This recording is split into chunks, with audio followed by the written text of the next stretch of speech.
شروع اللہ کا نام لے کر جو بڑا مہربان نہایت رحم والا ہے۔ جو لوگ مسلمان ہیں یا یہودی یا عیسائی یا ستارہ پرست، یعنی کوئی شخص کسی قوم و مذہب کا ہو،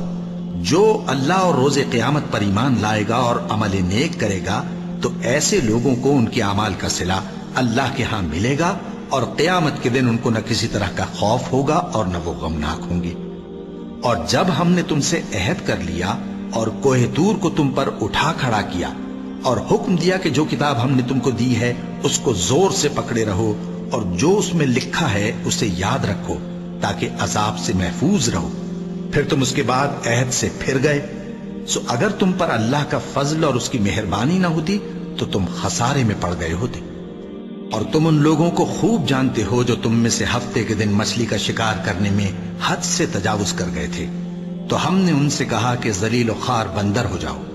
اور اس قصے کو اس وقت کے لوگوں کے لیے اور جو ان کے بعد آنے والے تھے عبرت اور پرہیزگاروں کے لیے نصیحت بنا دیا۔ اور جب موسیٰ نے اپنی قوم کے لوگوں سے کہا کہ اللہ تم کو حکم دیتا ہے کہ ایک بیل ذبح کرو، وہ بولے کیا تم ہم سے ہنسی کرتے ہو؟ موسیٰ نے کہا کہ میں اللہ کی پناہ مانگتا ہوں کہ نادان بنوں۔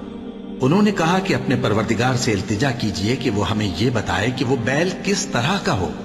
موسیٰ نے کہا پروردگار فرماتا ہے کہ وہ بیل نہ تو بوڑھا ہو اور نہ بچڑا بلکہ ان کے درمیان یعنی جوان ہو، سو جیسا تم کو حکم دیا گیا ہے ویسا کرو۔ انہوں نے کہا اپنے پروردگار سے درخواست کیجئے کہ ہم کو یہ بھی بتا دے کہ اس کا رنگ کیسا ہو۔ موسیٰ نے کہا پروردگار فرماتا ہے کہ اس کا رنگ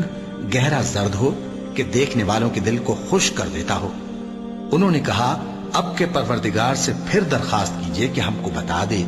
کہ وہ اور کس کس طرح کا ہو، کیونکہ بہت سے بیل ہمیں ایک دوسرے کے مشابہ معلوم ہوتے ہیں، اور اللہ نے چاہا تو ہمیں ٹھیک بات معلوم ہو جائے گی۔ موسیٰ نے کہا کہ اللہ فرماتا ہے کہ وہ بیل کام میں لگا ہوا نہ ہو، نہ تو زمین جوتتا ہو اور نہ کھیتی کو پانی دیتا ہو، بے عیب ہو، اس میں کسی طرح کا داغ نہ ہو۔ کہنے لگے اب تم نے سب باتیں درست بتا دی۔ غرض بڑی مشکل سے انہوں نے اس بیل کو ذبح کیا، جبکہ وہ ایسا کرنے والے لگتے نہ تھے۔